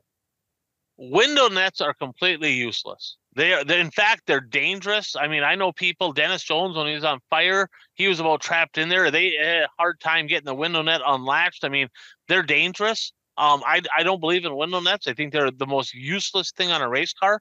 They do nothing. Arm restraints, the problem is, and I get where Dave Adams is coming from, because years ago, people would have arm restraints on and they'd have them mounted in totally the wrong spot, right? So literally you'd see people with arm restraints on and the yellow would come out and their arm would be out the window. It'd be like, what are you doing? You got an arm restraint on and your arm's out the window. So obviously the arm restraint wasn't on. So not only do the arm restraints, they should be mandatory, but it should be checked. If you want to talk about teching something, check to see how people have their arm restraints fastened to make sure that these people are safe inside their race cars. So, Kraus, that would be definitely a good one to talk about at that tech seminar for sure. So let's jump into the Fast Five, and this is going to be our closing thoughts, right? And before we get into our picks and bold prediction segments here, but our Fast Five, 5 minutes or less from each one of us on maybe something we haven't touched on yet or a couple things, brought to you by our friends at Daytona One Performance Lubricants. So Buck, the founder of Daytona One, this guy's smart. I mean, he understands the lubricant industry. He's in the Hall of Fame for Nassau, and there's a lot of different stuff that you can lubricate, everything from gears to transmissions to engines to tire treatments, everything out there, right? There's a lot of different stuff. The purpose behind having the right lubricants is very simple: to help your stuff last longer, be more efficient, get more life out of the stuff that you have, and make it run better.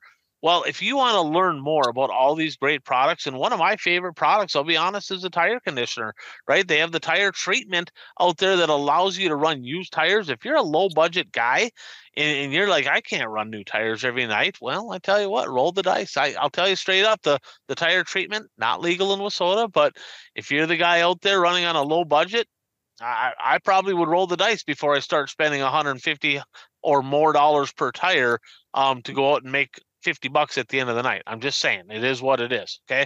But if you want to learn about these products, you can check them out on Facebook. You can check them out online, Daytona One Performance Lubricants, or call Chad, 507-828-3536.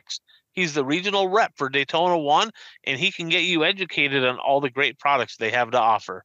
So, Bert, Fast Five, what stuck out to you this weekend that we haven't already touched on? Is there anything that you think maybe needs a little love before we close things out here? Just a few things from Shawano Speedway. I was there this past week. Justin Ritchie won the late model feature.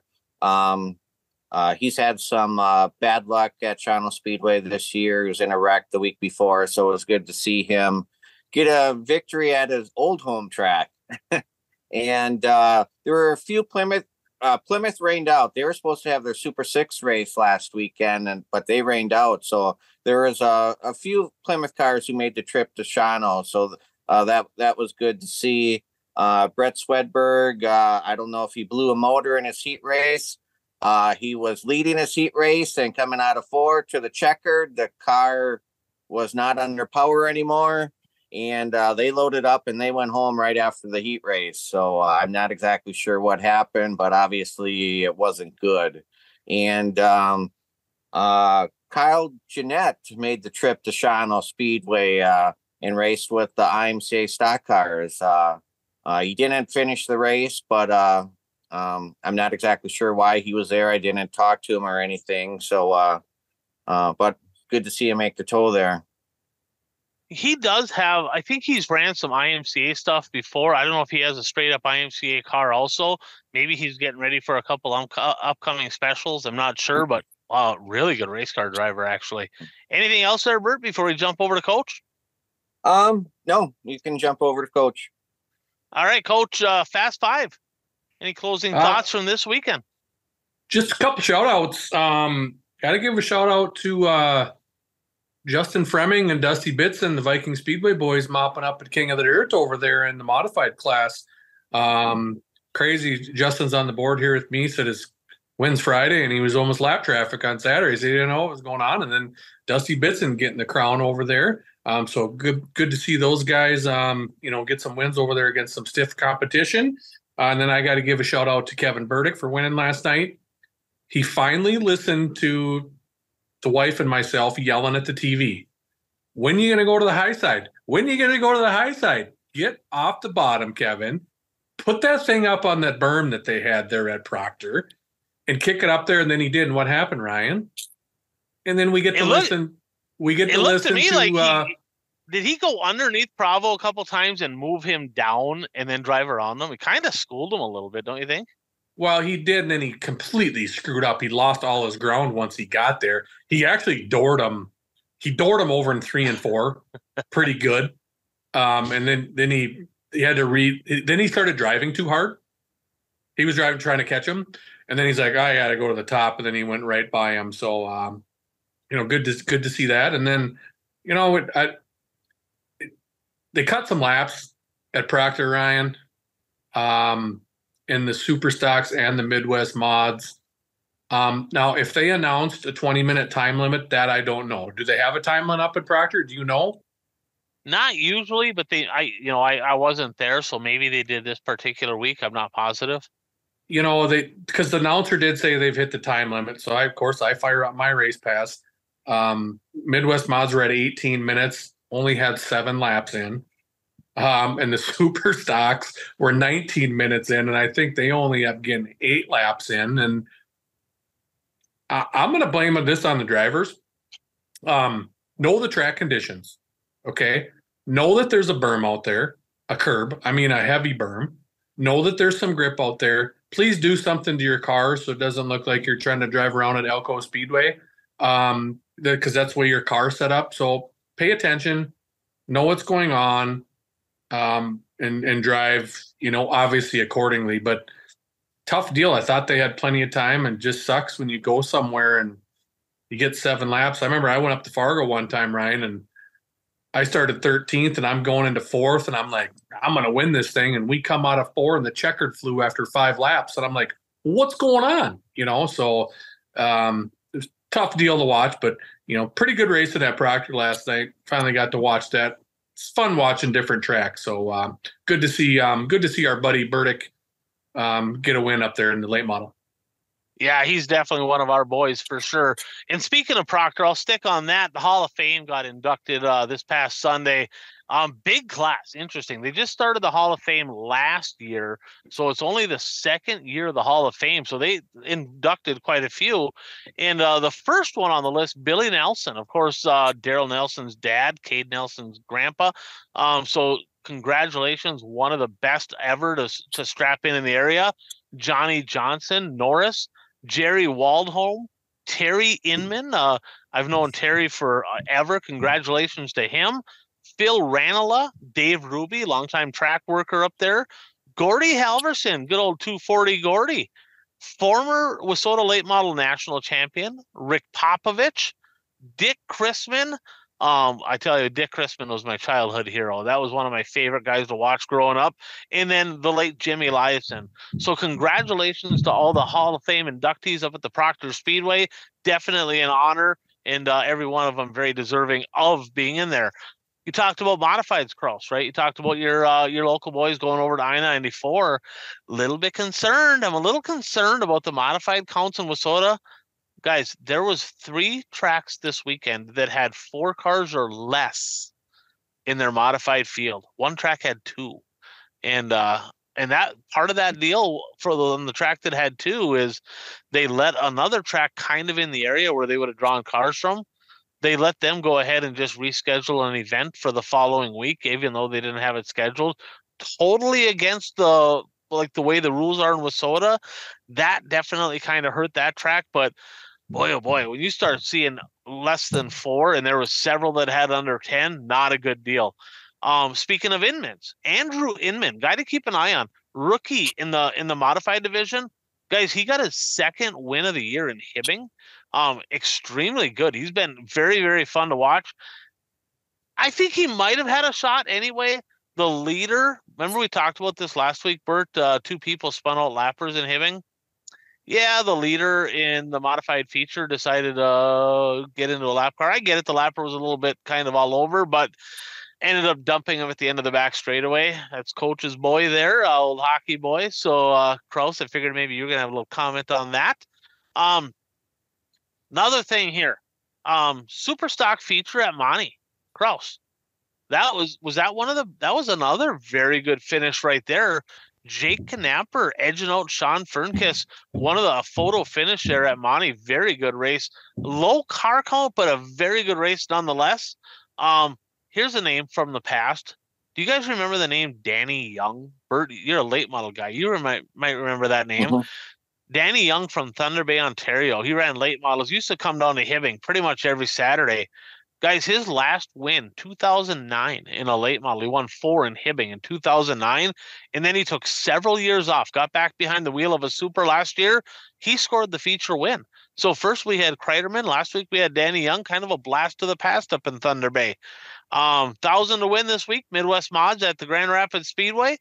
Midwest Mod guy, keep an eye on a kid by the name of Paul Ripley. Catching my attention, kid from up in the Proctor area, kind of having a breakout season, very, very fast.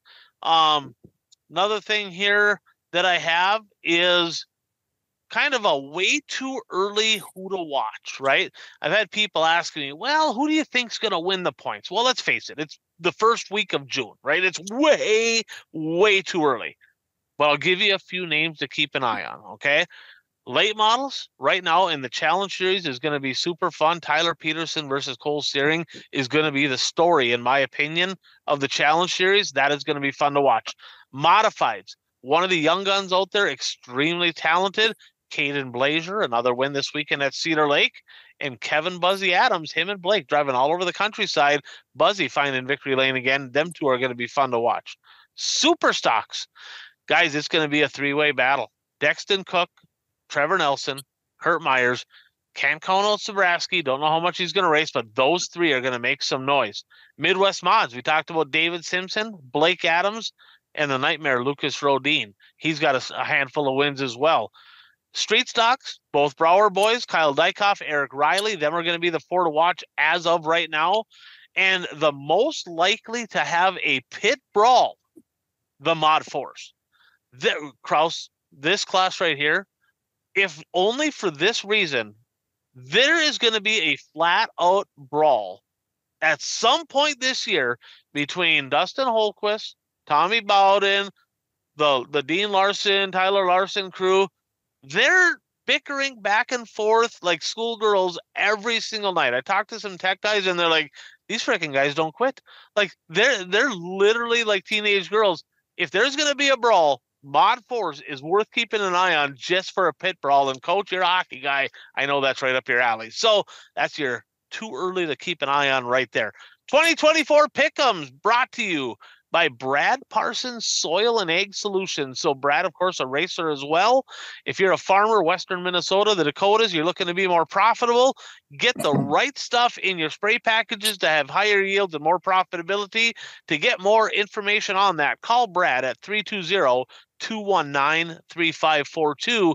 And guys, Brad kind of buttering the bread here a little bit for us. He kicked in along with me at Impact Health Sharing, along with Worker Bee, kicking in extra money here.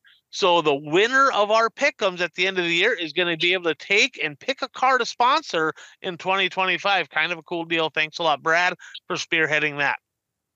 This past week, the winner of the week, Dan from up in Superior, plus 13. Coach, you and Changa, plus 12. 71A, me and the old bromance at plus 11. Then we had Curtis at plus 9. Worker Bee at plus 8, Man Bundan at plus 6, and then we had Uper, Yeffy, Beefcake, and Bert at plus 4. So our standings right now, we have a brand new leader. Changa, my old right-hand man, taking the lead. By the way, he used to race. He actually has a couple championships up in Proctor, so he raced. So Changa, 137, Curtis at 136. She's tight. Coach, you're third at 114 on the podium. Got to get on the podium somehow. Might as well be in the Pick'ems, right? So we'll just leave that right there. I'm right behind you, though. I'm going to fucking punt your ass is what I'm going to do. I'm at 112. I'm going to punt you. Dan at 106. Bert and Worker Bee at 104. Uper and Beefcake at 98. Bromance 88. And Man Bun Dan at 81. He's our resident whiner about the picks. That is Man Bun Dan. That's what he is. So a look ahead to this week's events. We'll go through these really quick. You guys shout out who you have. High limit sprints. Tuesday at Davenport, Friday and Saturday at the I-70 Speedway. Bert, Kraus, myself. Go ahead. What do you got? Courtney, sweet. Larson, sweet. Not catching you here. The Kyle Larson, sweet for the old 71A. Then we go to Eldora. 4 nights of action. Wednesday night, Castrol Flow Racing Night in America. And then we have prelim nights, Thursday and Friday, that have a split field. And then Saturday is the Dream, the 30th annual Dirt Late Model Dream. So 4 nights of racing. Bert, what do you got? Marlar, Pierce, Superman. Coach? Are we picking split field, or what are we doing there? It's not a split field. It is a split field. They actually posted, and we did in the comments, even though we have a ton of them in our text thread. They posted who's racing on Thursday and who's racing on Friday. So we did pick that. Oh, I forgot who picked there. To be honest with you, I haven't even turned my picks in yet. That's okay. See, it's just like freaking racing. You can't finish Pick'ems. You can't finish a race. This guy, see a common theme here. I'm just saying. I do have my Castrol night. Pierce is winning the Castrol night. Okay. You spelled RTJ wrong. I don't have my split field yet. But Mac Daddy, Dale McDowell's winning the big one on Saturday. Well, that'd be good. All right. I got RTJ winning Wednesday. I got RTJ winning his prelim on Thursday. I got Devin Moran winning his prelim on Friday, and RTJ taking home the Dream on Saturday. Midwest Mods in Grand Rapids racing for 1,000 to win this Thursday night. Bert. Blake Adams. Coach. Blake Adams. God, I should have picked somebody different here. I should have went with Dave Simpson just to go different, but I went with Blake Adams as well. I like them both, but I kind of got to cheer for Blake. All right. Challenge Series. WISSOTA Late Model Challenge Series. 4-night swing this week, guys. KRA Speedway in Wilmer on Thursday. Fiesta City Speedway in Montevideo, Minnesota on Friday and Saturday. And then the Casino Speedway in Watertown, South Dakota on Sunday. All of that on Dirt Race Central. So, Bert, who do you got? TPO times 4. Coach? TPO Thursday. Cole Searing sweeping Monty. TPO on Sunday. We are exactly the opposite. I have Searing, TPO, Searing. So we have the same idea flipped is what we got. So them are going to be the two. All right. Dirt Kings. Well, bam, Dirt Kings late model action. Friday, Mississippi Thunder, 3,000 to win. And then they head down to Decorah, Iowa for 5,000 to win on Saturday. Bert. I'm not sure if he's racing there, but I'm going Jake Tim at Mississippi Thunder and Tyler Bruning at the other place. Tyler Bruning's not going to the Dream? Correct. Huh, no shit. All right. All those other guys are cherry picking at Eldora, and he's going somewhere else. Fair enough. Fair enough. All right. Coach? I don't even know. I haven't turned my picks in yet. I don't even know. It's Dirt Kings. I'm gonna play the Bert. How many of these street stock races do we gotta pick? So how many of these Dirt King races do we gotta pick? Not what I said. Yeah, well, all we do is pick street stock.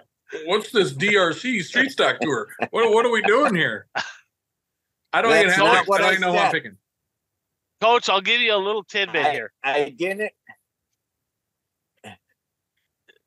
We got to give Bert some shit. It's just part of what we do. So keep in mind that the Cedar Lake, I think you're going to get some Cedar Lake cars down there, some Menominee cars down there. So I went, and I don't know if he's going to be there either. Me and Bert had the same idea. I went Jake Tim times 2. And I texted him today or messaged him on Facebook. Never got a response. So did I. I messaged him too. He's probably sick of us messaging him.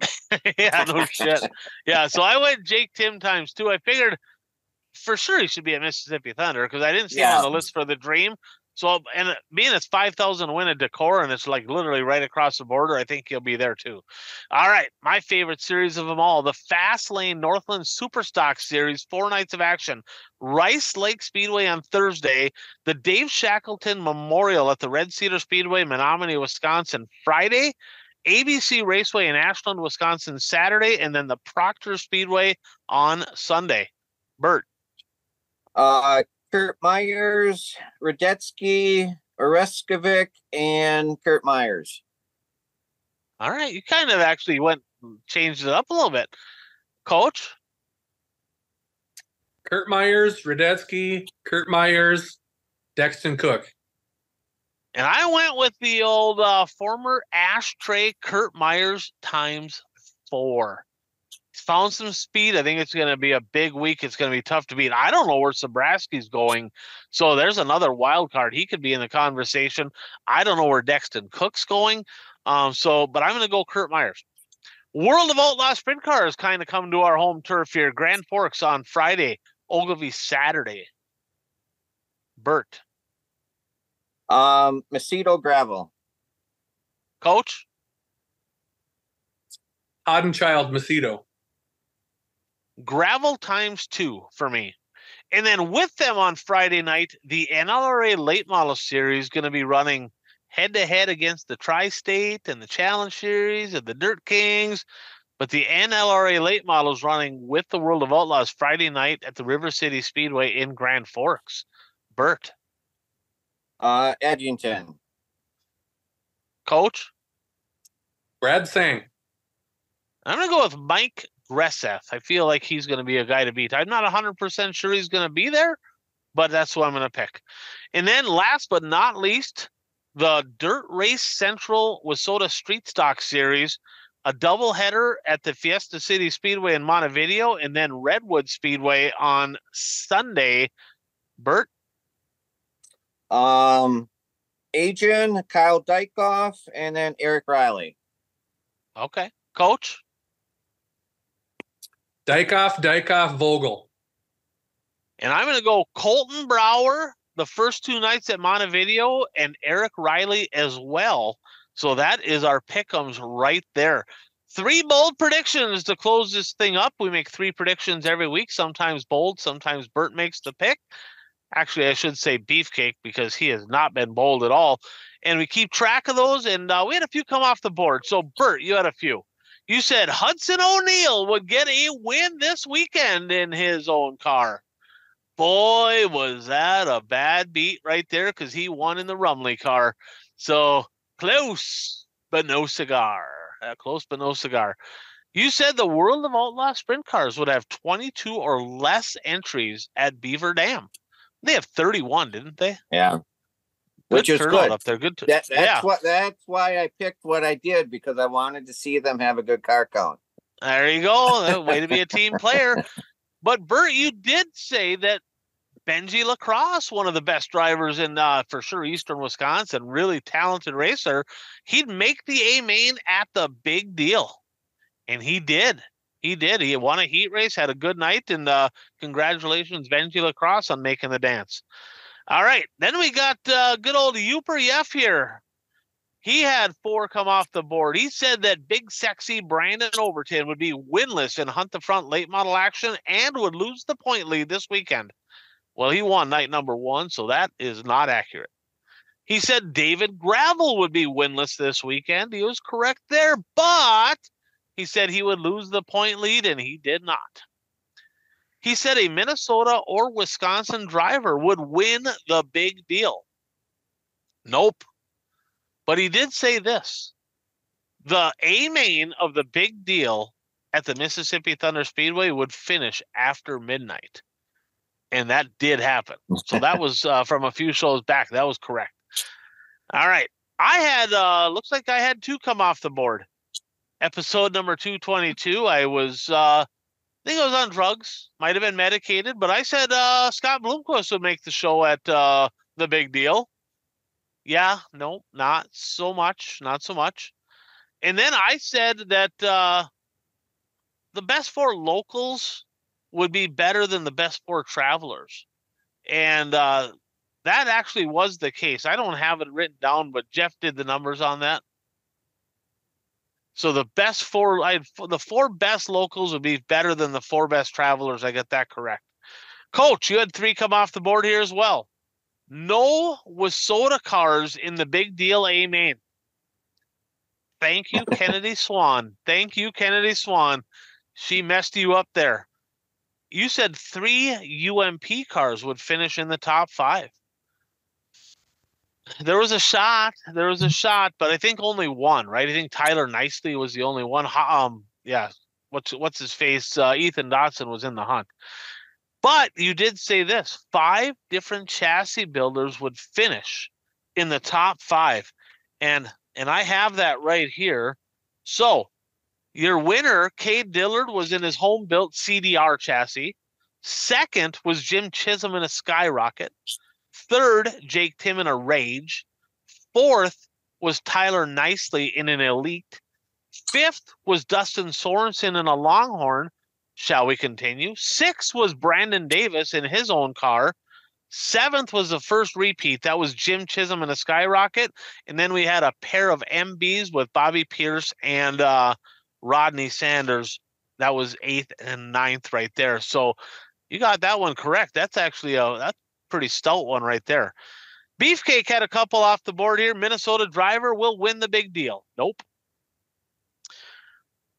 And then he got awarded a half a point for this one to even him back out. You guys decide if he should get a full point or not. The national touring drivers, USMTS, World of Outlaw, Lucas, would have better finishes in the A main than the non-tour drivers. Well, I think what do we talk about here? So we got 4. Dillard, World of Outlaws, right? Jim Chisholm, USMTS. Jake Tim, USMTS. Nicely not, but Dustin Sorensen, World of Outlaws. So 4 of the top 5's touring drivers. Kind of a bunt. Is that a bunt? What do you think? Is that a half point or a full point? That's nothing. You either get it or you don't. This doesn't show up to get a participation award. You either get it or you don't. Correct? All right.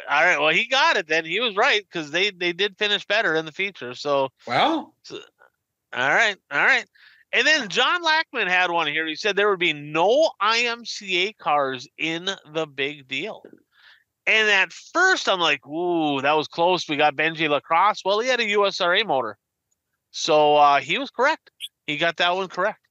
So our standings right now, we keep track of correct predictions and percentage.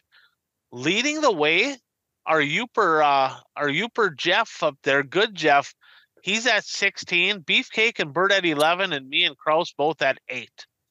And then as far as correct percentage, that would be Uper with a slight edge over Beefcake, 32 to 28.5. So kind of close up there on top, and we all got a little work to do. So 3 predictions, and we're going to start with Bert. We'll go to Coach. Then I have Beefcake, Uper, and myself. We'll make 3 predictions and close this thing out. So Bert, your first prediction. All right, I'm going down to Eldora for the Dream. And this is just for the Dream portion, not Flow. Rocket One T-Mac will be on the podium in both his preliminary night and the final night. Rocket One on the podium in the prelim and the final night of the Dream. Oof, that's bold. That is bold. No more bunting for Bert. That is bold. All right. Coach. Fastlane Superstock Series, Ryan. I know you're probably going to have something in there. They're going to have a different winner every night. Have to run at least 2 out of the 4. Hopefully they're going to get them all in. It's a couple of iffy nights in there with the weather, but different winner every night in the 4 nights for the Fastlane Superstock Series. And got to run at least 2 to make it count. All right, that's a good pick. So Beefcake here has one for the Dream. RTJ DNF. RTJ will not finish the A main on the final night of the Dream. Uper here, he's going to call it Kenny's Beefcake Bunts is what he's going to call his predictions. The Dream, last year, Hudson O'Neal won it. It was his first time winner. There is going to be back-to-back first-time Dream winners. Huddy was a first-time winner in 23. 24, who will it be? He said it's going to be a first-time Dream winner. Okay. I will go to the Fastlane Superstock Series to start out, and I'm going to go with this. Kurt Myers will have the best average finish over this weekend's events at the Fastlane Series and will have at least 1 win on top of that. So at least 1 win and the best average finish of all the drivers, Kurt Myers this weekend. All right, Bert. Second one. I'm going Dirt Kings, and I will say the winners for their features will be a driver that is currently not in the top 10 in points for Dirt Kings. Okay. And that fits. You got Jake Tibb, you got Bruning winning. So, all right. You're not hedging. You're just going straight after that one. All right. Coach Kraus, your second one. We're going to Eldora. And Sammy Mars is going to make the feature. He's going to make the Dream feature on Saturday night. So pulling for him. He's been fast. I know he's going to do it. He's got some confidence right now. He's going to make the A feature for the Dream. He has been running really good. He looks like a whole new driver this year. And good luck to Sammy Mars at the Dream. So Beefcake has one. Ogilvy, World of Outlaw Sprint Cars this week. Donnie Schatz going to take her home checkered in the 15. Donnie Schatz winning at Ogilvy. Uper has one here. Again, not 100% sure where this guy's going this weekend, but he said this. This weekend, the 7A of Shane Sabraski will score his first career WISSOTA Late Model Challenge Series A main win. He's going to win a Challenge Series A main win this weekend in the 7A. I'm going to go to the Dream as well.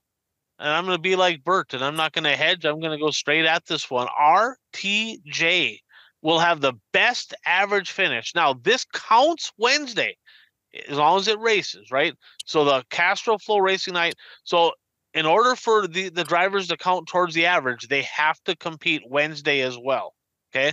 So between Wednesday, the prelim night, and the final night, the drivers that do that, RTJ will have the best average finish and will win at least one of those nights. All right, Bert. All right, I'm going bold. Black Sunshine, the Voodoo Child, will qualify for the Dream. Coach, that fucker's on drugs. Like literally. Well, I literally just got done getting a wrong prediction, picking him to make the show at the big deal. All right, Bert, that's good. That's good. We want you to pick wrong. That is good. Who's on drugs? Bloomquist or Bert? Both. Both. Hey, I'm gonna go with both. Is Bloomquist has got to be the all-time winningest driver in Dream history, is he not? I think so. And then you're gonna pick him just to make the show? Yeah, based on how he's performed. That's like saying I'm going to make the feature on Saturday at Viking, Bert. Nice. Hey, did you Bert, see the video? Do you want to reconsider that, Bert? Do you want to go with? No, I don't. No. All right. Did you see the video of Bloomquist and Pierce practicing their late model at Mississippi Thunder? Yep. Was he fast? Well, you look fast. He'll be quick. He'll be all right. I tell you what, Scott, I might change my bet. I might take him to win this thing. I'm not there yet. We'll think about it. Possibly. Coach might snipe me on that though, but I'm gonna throw that out there. I might pick him to win. So Coach might snipe me. I'm not sure. Well, but I was gonna take Sabby Mars to make the feature, but I got sniped on that one, so I'll take Bloomquist. Nice. All right, Coach. What do you got for your third and final? We're going Fiesta City Speedway doubleheader. Same winner, both nights. What class? Late models, Challenge Series, WISSOTA Challenge Series, Structural Buildings WISSOTA Challenge Series. It's gonna be back-to-back winners at Fiesta City Speedway. All right. So Beefcake's third and final prediction. The three drivers that finish on the podium at Grand Forks in the World of Outlaw Sprint Car action will be the same three drivers that finish on the podium at Ogilvie. So same podium finishing drivers both nights in the World of Outlaw Sprint Cars. All right, Uper. One driver will win 3 of 4 in the Fastlane Superstock Series, or 2 of 3 if they get one rain out. If more than one rains out, the prediction is null and void. Got to have 3 races to make this even a prediction. So if all 4 races happen, one driver will win 3 of 4. If 3 races happen, one driver will win 2 of 3 in Fastlane Superstock Series action. All right. So do I want to take Bloomquist to win at the Dream? Well, you know what? I think that place would go crazy if he won. They would, but I think I'm gonna pass on that one. I don't want to go quite so bold. So I'm gonna go Structural Buildings WISSOTA Late Model Challenge Series. In my mind, and there's going to be some very good drivers at this, but the 2 drivers I'm most excited to watch are Tyler Peterson and Cole Searing. I feel like they are the 2 best drivers in WISSOTA late models right now, and seeing them go to head, I'm pretty excited for that, to be honest. But TPO has been on fire, man. I'm telling you. Tyler Peterson is going to have a better average finish than Cole Searing this weekend. He will win at least one, and he will podium in at least 50% of the features ran this weekend. So TPO, at least one win, 50% or more of the shows he'll podium in, and he'll have a better average finish than Cole Searing does this weekend. So that is going to be super fun to watch. That is, of course, on Dirt Race Central, the official streaming platform of Wissota Auto Racing. So, guys, a lot on the plate this weekend. What are you guys' plans here for this week? Coach, you racing this weekend? Viking race? Yeah, Vikings racing this weekend. We got a super stock special. No street stocks. We dropped them so they could go down to Montevideo. On return, Montevideo dropped their supers so we can get some cars, some supers. Obviously, I know the Fastlane Super Stock Series going on, but Dennis and I talked about that too, so we hashed that all out. That's what we do. We work with other promoters. So I'm going to do some racing, and I'll do some watching and having some fun, probably do my annual golf outing on Sunday and keep an eye on Bert's bold predictions or his lack of his bunting bold predictions and stuff like that. But we'll have a fun weekend. Well, good luck to you. So super stock special there, off the record there. Any predictions? You get a win, or do I got to pick like Kostreba or Ryan Satter or I gotta Bailey A, Ross? unload my car safe, and then B, make sure it starts to get it on the track so I can actually finish some stuff. So now my dad's been working on it. He's got her figured out. So we'll get her dialed in. We'll be in contention. You still are on the not hot list. I'm just pointing that out. You're Perfect. on the not hot list right now. So hopefully we can do our wonders. Bert, what's your plans this weekend? It's a big weekend this weekend. It's Hall of Fame night at Channel Speedway. Kenny Schrader is going to be racing a modified at Channel Speedway during Hall of Fame night.